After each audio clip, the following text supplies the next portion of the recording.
Caríssimos alunos, caríssimas alunas, a coordenação de História do terceiro ano do ensino médio, na sua base comum, apresenta agora a retificação de aprendizagem, a RETAP, da nossa avaliação número 6, a A6, na sua primeira chamada. Esta avaliação foi realizada no dia 14 de agosto de 2021, um sábado, com 8 questões. A disciplina de História se insere no contexto das ciências humanas, na base comum, BC. Portanto, assim como no Exame Nacional do Ensino Médio, o Enem, a nota da disciplina será a nota global da avaliação 6. Ou seja, a nota de História, os scores da nota de História se juntarão a todos os outros scores para ter uma contagem geral dos scores da prova. E aí sim se dará a nota desta avaliação. Vamos então à correção da nossa prova. Questão número 26. Enem, adaptado. De acordo com historiadores, o poder dos coronéis ultrapassava os limites de suas propriedades rurais, chegando, por vezes, a alcançar as cidades. Diversos empregos e cargos estavam, com frequência, sujeitos à sua influência, fosse na prefeitura, na delegacia, na escola, no cartório público ou na estação de trem, entre outros lugares. Muitos comerciantes, médicos, advogados, delegados, padres e juízes procuravam se aproximar dos coronéis em busca de apoio e favores. Esse texto foi retirado de Gilberto Cotrim, História Global, volume único, 11ª edição, São Paulo, Saraiva, 2016. Lembrando que é um texto adaptado. No contexto da Primeira República do Brasil, as relações políticas descritas baseavam-se na letra A, coação das milícias locais. Letra B, estagnação da dinâmica urbana. Letra C, valorização da propaganda partidária. Letra D, disseminação de práticas clientelistas. Letra E, centralização de decisões administrativas. Vejamos a resposta correta. Então, a resposta correta é a letra D, disseminação de práticas clientelistas. Por quê? A letra A, o texto não menciona o que está colocado aqui. A letra B, também não. O texto não fala disso. Letra C, não existe referência à propaganda partidária no texto colocado. E a letra E, o texto também não tratou disso. Portanto, a letra D é a correta. Questão 27. Observe a imagem. Então, temos aqui a tela A Pátria, Pedro Bruno, 1919, com a fonte citada aqui. A Pátria, obra de Pedro Bruno, de 1919, tem a esposa de Benjamin Constant, positivista republicano, foi representada costurando a nova bandeira do Brasil. A bandeira da República substituiu o brasão imperial por um círculo azul com estrelas, cortado por uma faixa branca. As 21 estrelas equivaliam às 21 unidades da Federação na época, 20 estados e Distrito Federal. Na faixa branca estava escrito Ordem e Progresso, lema inspirado no positivismo do pensador francês Auguste Comte, 1798-1857. Com base nas informações acima, indique a opção que define o contexto de introdução das ideias positivistas no Brasil. Letra A. O positivismo difundiu-se no Brasil, sobretudo através da juventude militar formada pela Escola da Praia Vermelha, que valorizava o mérito individual e acreditava na ciência positiva, a qual ditaria o rumo para o desenvolvimento do país. Letra B. A difusão do positivismo do Brasil deveu-se à sua penetração no seio oligárquico, envolvendo tanto a juventude quanto suas lideranças formadas pelos grandes cafeicultores, dentre eles Prudente Moraes. Letra C. O positivismo ganhou destaque no Brasil ao penetrar na Escola Militar do Rio de Janeiro, que preparava jovens oficiais com vistas à manutenção da escravidão e à implantação do regime monárquico. Letra D. O positivismo penetrou no Brasil através da visita de uma missão militar inglesa ao país, atingindo seu apogeu com a proclamação da República do Deodoro da Fonseca, um de seus principais líderes. Letra E. A ideia de progresso contida no positivismo baseava-se na crença de um estágio superior da evolução humana a ser atingido, no caso do Brasil, quando toda a população do país fosse alfabetizada e gozasse de cidadania política. Vamos à resposta. A resposta correta, letra A. O positivismo difundiu-se no Brasil, sobretudo através da juventude militar, formada pela Escola da Praia Vermelha, que valorizava o mérito individual e acreditava na ciência positiva, a qual ditaria o rumo para o desenvolvimento do país. Muito bem.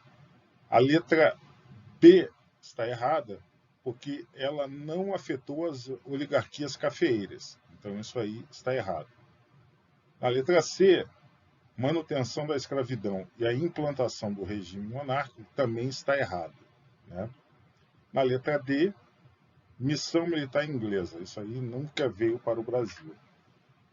E na letra E, a crença no estágio superior da evolução humana, o estágio, né, positivo, então os três estados, o estado positivo, já era colocado como o superior, né, como aquele que faria com que a religião da humanidade impregnasse o mundo todo, né? E não coloca um estágio superior de evolução humana, né? Então, a resposta correta, letra A. Questão 28. No dia 3 de novembro de 1930, no Palácio do Catete, o poder foi entregue a Getúlio Vargas, considerado o chefe político do movimento de 1930. Assim terminava a Primeira República e tinha início uma nova etapa na história do Brasil. A Revolução de 1930 no Brasil teve como um de seus objetivos: letra A, aumentar o poder político dos estados de São Paulo e Minas Gerais.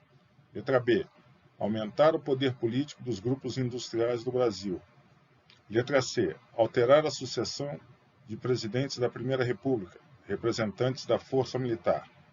Letra D, fortalecer a aliança conhecida como café com leite. Letra E, atender às demandas dos eleitores do norte do Brasil. Vamos à resposta. A resposta correta, letra B, aumentar o poder político dos grupos industriais do Brasil. A letra A não queria esse aumento, muito pelo contrário. A letra C, a sucessão de presidentes da Primeira República e representantes da Força Militar, isso aí está completamente errado. Ele queria justamente terminar com essa sucessão de presidentes como acontecia. Não queria fortalecer a aliança conhecida como café com leite, muito pelo contrário, queria enfraquecê-la. E atender às demandas dos eleitores do norte do Brasil, isso é muito pontual, né? Queria se mudar a eleição em todo o Brasil. Então, a resposta correta, letra B. Questão 29. Durante o governo constitucional de Vargas, houve intensa agitação social e política no país, com destaque para a atuação de dois grupos políticos com ideologias opostas, os integralistas e os aliancistas. Em 1932, o escritor modernista Plínio Salgado lançou, com outros intelectuais e políticos, seu Manifesto à Nação, no qual expunha os princípios do integralismo, que se organizou no Brasil como força política, atraindo aproximadamente 100 mil adeptos.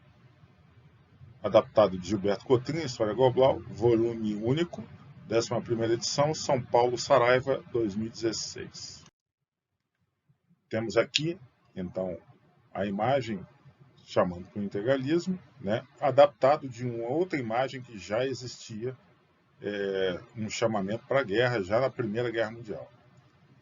A imagem acima representa um cartaz de apelo para a convocação de voluntários para o integralismo.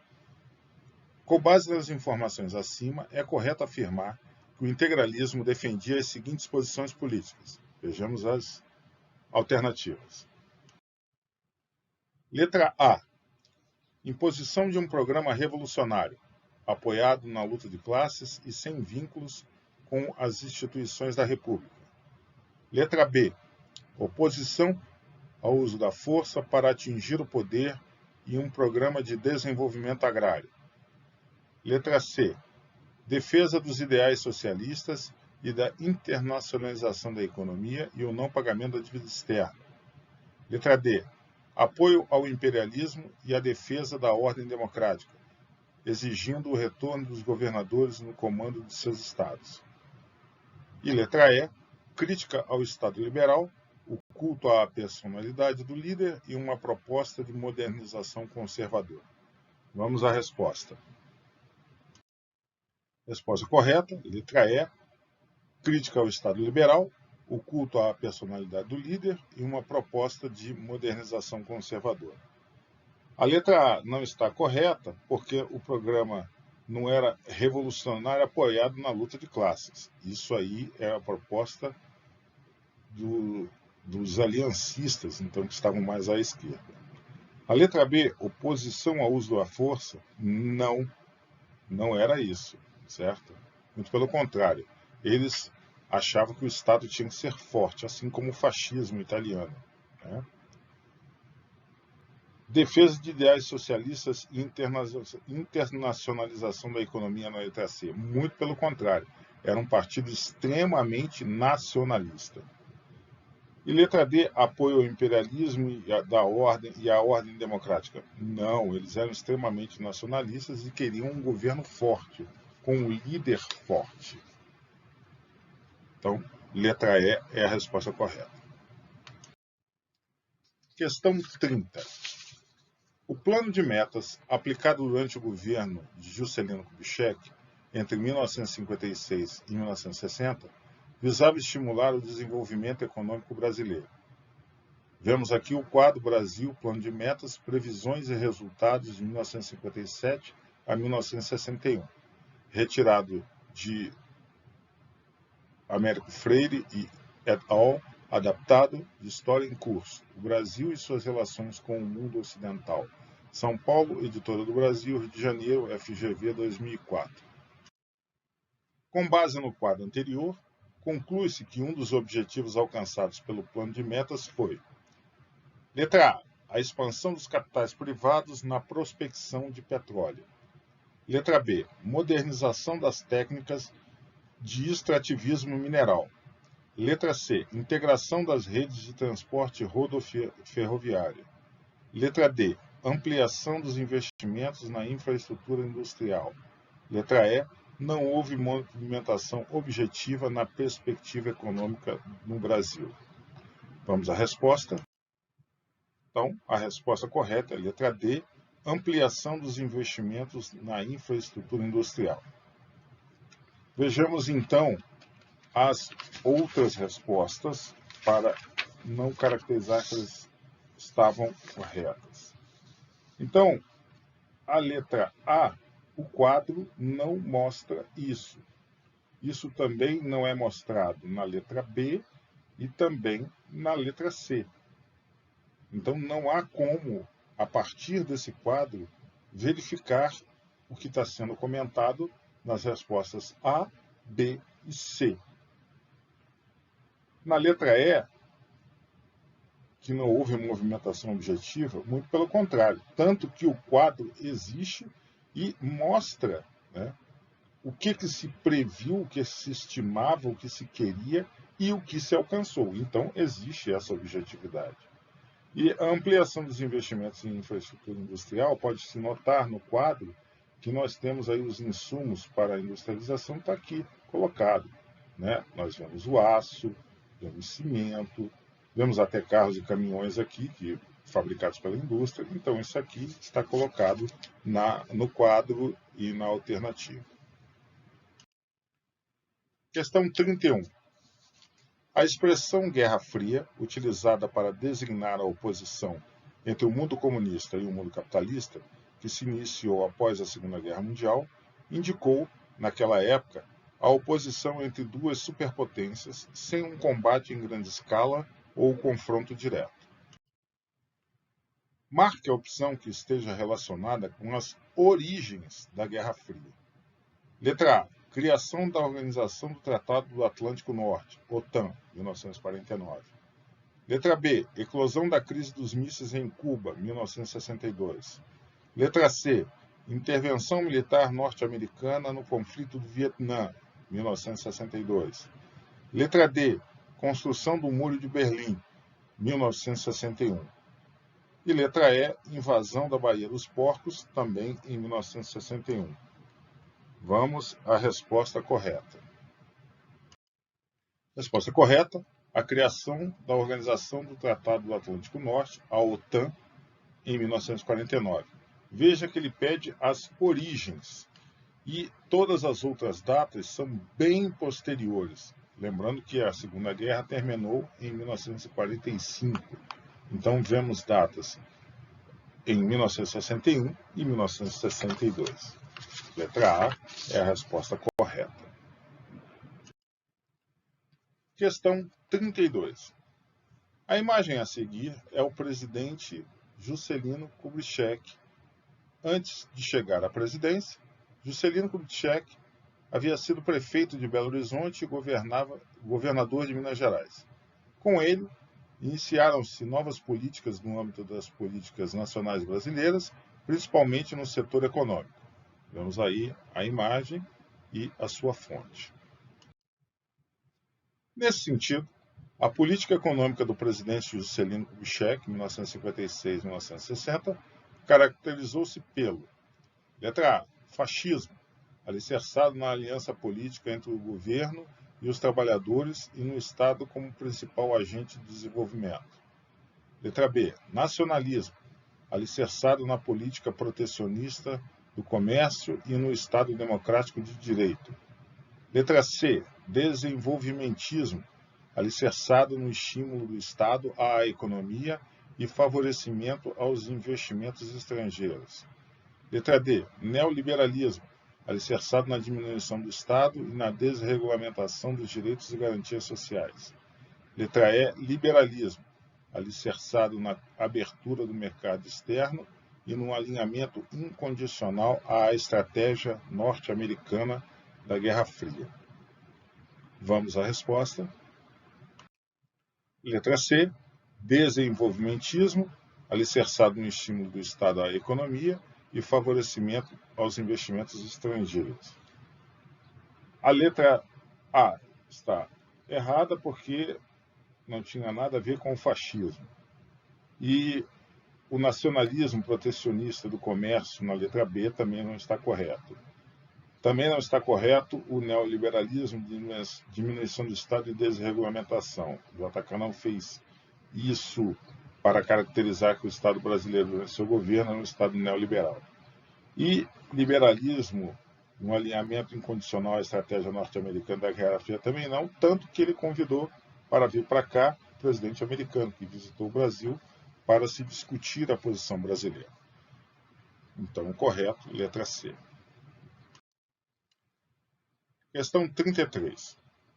A Guerra Fria se manifestou na rivalidade técnico-científica entre Estados Unidos e União Soviética, cuja expressão máxima foi a corrida espacial.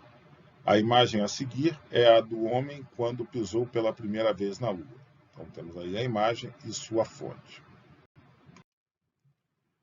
Esse acontecimento teve grande significado político em função da conjuntura da época, marcado pelo, letra A, coexistência pacífica entre regiões descolonizadas. Letra B, alinhamento militar entre países concorrentes. Letra C, bipolaridade entre os blocos capitalista e socialista. Letra D, aliança tecnológica entre nações desenvolvidas. Letra E, estímulo ao expansionismo colonial, estabelecimento de alianças militares. Vamos à resposta. Letra C, bipolaridade entre os blocos capitalista e socialista. Bom, a letra A, coexistência pacífica, era entre as grandes superpotências propugnado por Khrushchev, e não com os países, com as regiões descolonizadas. Alinhamento militar entre os países concorrentes, muito pelo contrário, tanto que tinham o Pacto de Varsóvia, do lado comunista, e a OTAN, do lado capitalista. Aliança tecnológica entre nações desenvolvidas, muito pelo contrário, vamos lembrar da corrida espacial. Estímulo ao expansionismo colonial, estabelecimento de alianças militares, muito pelo contrário, nós estávamos aí na fase da descolonização. Portanto, letra C, bipolaridade entre os blocos capitalista e socialista. Caríssimos alunos e alunas, chegamos ao final, então, da nossa retificação de aprendizagem da avaliação número 6, a A6, na sua primeira chamada, nas questões de história. Aqueles que tiverem dúvida com relação a essa avaliação e essas respostas, por favor, postem isto no nosso chat, né, no nosso fórum, desculpe, do nosso bloco da A6, ou quem, por acaso, estiver no presencial, fale na sala de aula. Muito obrigado, até a próxima aula.